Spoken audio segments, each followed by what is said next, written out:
আপনাকে প্রতিশ্রুত পণ্য বা সেবা যখন সরবরাহ করবেন তখন পণ্য বা সেবার সঙ্গে আপনার সংশ্লিষ্ট বিক্রয় রসিদ মূল কপি কাস্টমারকে সরবরাহ করবেন, মুড়ি কপি আপনার কাছে রাখবেন।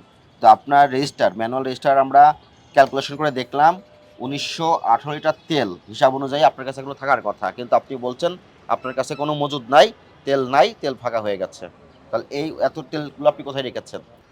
আপনারা কি আজকে তেল বিক্রি করেন নাই? 10টা বিষয় সমাপ্ত লিখে দিয়েছেন। শুরু করেছিলেন কয়টায়? গতকাল আসরের পর থেকে শুরু করেছিলেন, আজকে সকালে? গতকাল মাগরিবে, মানে রাত্রে, শুধু রাত্রে বিক্রি করেছেন?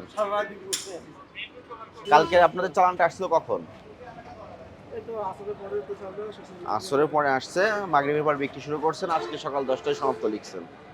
সিসি ক্যামেরায় যার এক্সেস আছে এমন কাউকে ডাকেন। আপনারা কালকে মাগরিবের পর থেকে তেল বিক্রি শুরু করছেন এবং আজকে 10টা 27 মিনিটে শেষ হয়ে গেছে। আমরা শুধু দেখতে চাই যে তেলটা আপনি বিক্রি করছেন। গতকাল কতটুকু তেল উত্তোলন করেছেন? 9,000। আপনি কোনো তেল বিক্রি করছেন না, জনগণ দেখে না, কিন্তু আপনারা বলছেন রাত্রে বিক্রি করেছেন। তো রাত্রে যদি বিক্রি করেন, আপনার এখানে সিসি ক্যামেরা আছে, ক্যামেরা ফুটেজটা আমাদেরকে দেখেন যে আসলে আপনারা রাত্রে তেল বিক্রি করেছেন নাকি তেল কোথাও লুকিয়ে রেখেছেন। গতকালকে বছরগুলো আছে আপনার কাছে? দেখেন, দেখি বছরগুলো দেখান। এই গাড়ি আপনাদের নিজস্ব ট্যাঙ্ক লরি?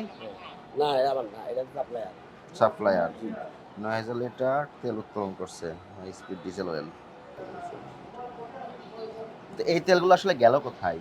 আমাদের এভিডেন্স আপনি দেখাতে পারছেন না। আমাদের স্যার সব আমাদের অনেক গাড়ি রসিদ প্রদান করেন না তাদেরকে? রসিদ ওই যে ইয়াতে আছে, ওই যে ইয়া আছে, আমাদের ব্লাঙ্ক বাজার আছে। তো মুড়ি কপিগুলো দেখেন আমাদের। এই ভূমি পূজা মানে 9,000 লিটার তেল আপনি সবই বাসে দিয়েছেন। সব কিছু দিয়েছি।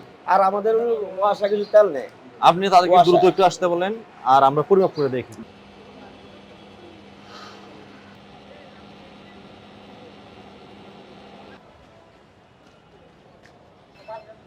ঠিক আছে, মাপ আপনার সঠিক আছে, ধন্যবাদ। 26 তারিখ মাগরিব থেকে বিক্রয় শুরু করেছেন। এই চালানের তেলের রসিদ এইগুলো। আচ্ছা, আপনি একটু সঙ্গে থাকেন। গতকাল সকালে কোনো আপনার কাছে তেল ছিল না? গতকাল সকালে দুপুরে 43.22। এটা কত?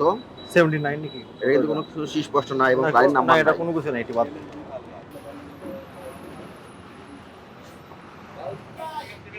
এটা কাটাকাটি।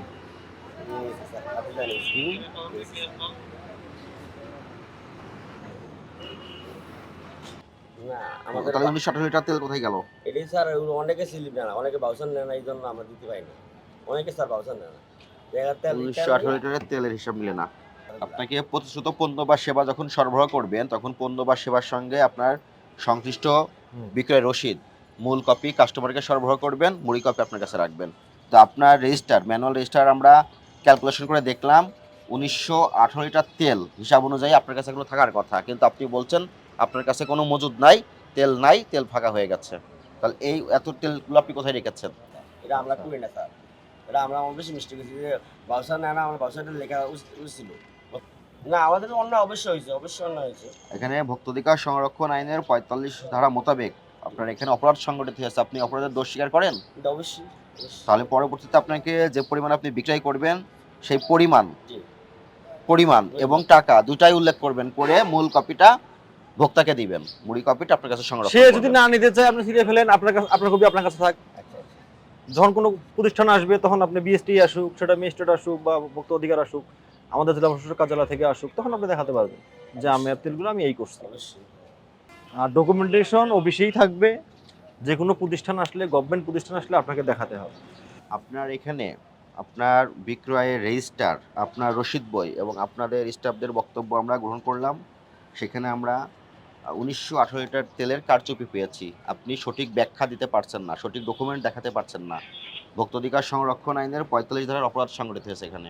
আপনি অপরাধ দোষ স্বীকার করেন? এই অপরাধে আপনাকে আমরা 40,000 টাকা আর্থিক জরিমানা করলাম এবং ভবিষ্যতে আপনি বিক্রয় করবেন এবং রসিদ সংরক্ষণ করবেন এবং এই রসিদ অনুযায়ী হিসাব নিকাশ ক্যালকুলেশন করে আপনার যে বোর্ড প্রদর্শন করেছেন ওইখানে সঠিক তথ্য প্রদর্শন করবেন। ঠিক আছে?